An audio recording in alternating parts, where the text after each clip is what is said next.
Cardinal Lomeli left his apartment in the Palace of the Holy Office shortly before 2 in the morning and hurried through the darkened cloisters of the Vatican towards the bedroom of the Pope. He was praying.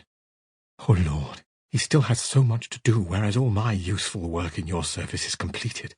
He is beloved while I am forgotten.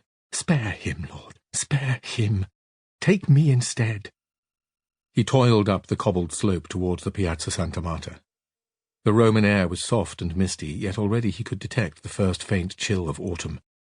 It was raining slightly.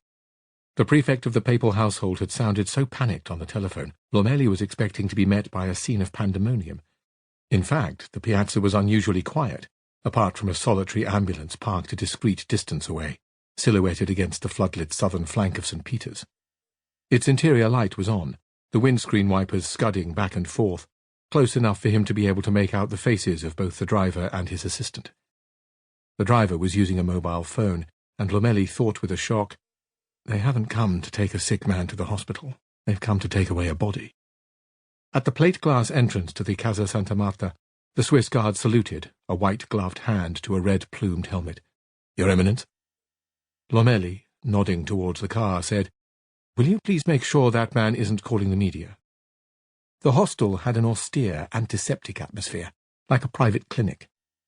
In the white marbled lobby, a dozen priests, 3 in dressing gowns, stood around in bewilderment as if a fire alarm had sounded and they were unsure of the correct procedure. Lomeli hesitated on the threshold, felt something in his left hand, and saw that he was clutching his red zucchetto. He couldn't remember picking it up.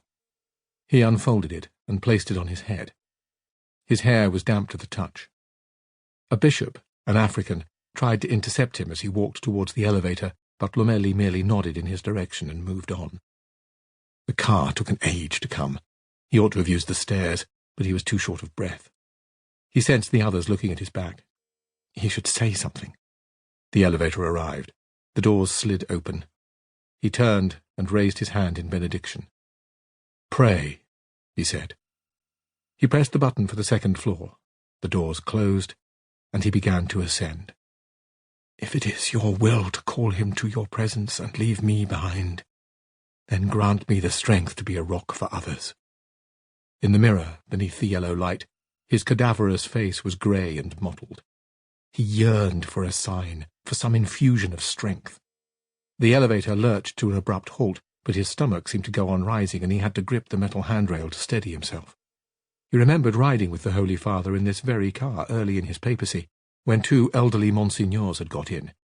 Immediately they had fallen to their knees, stunned to find themselves face to face with Christ's representative on earth, at which the Pope had laughed and said, "Don't worry, get up. I'm just an old sinner, no better than you." The cardinal raised his chin. His public mask. The doors opened. A thick curtain of dark suits parted to let him through. He heard one agent whisper into his sleeve, "The Dean is here."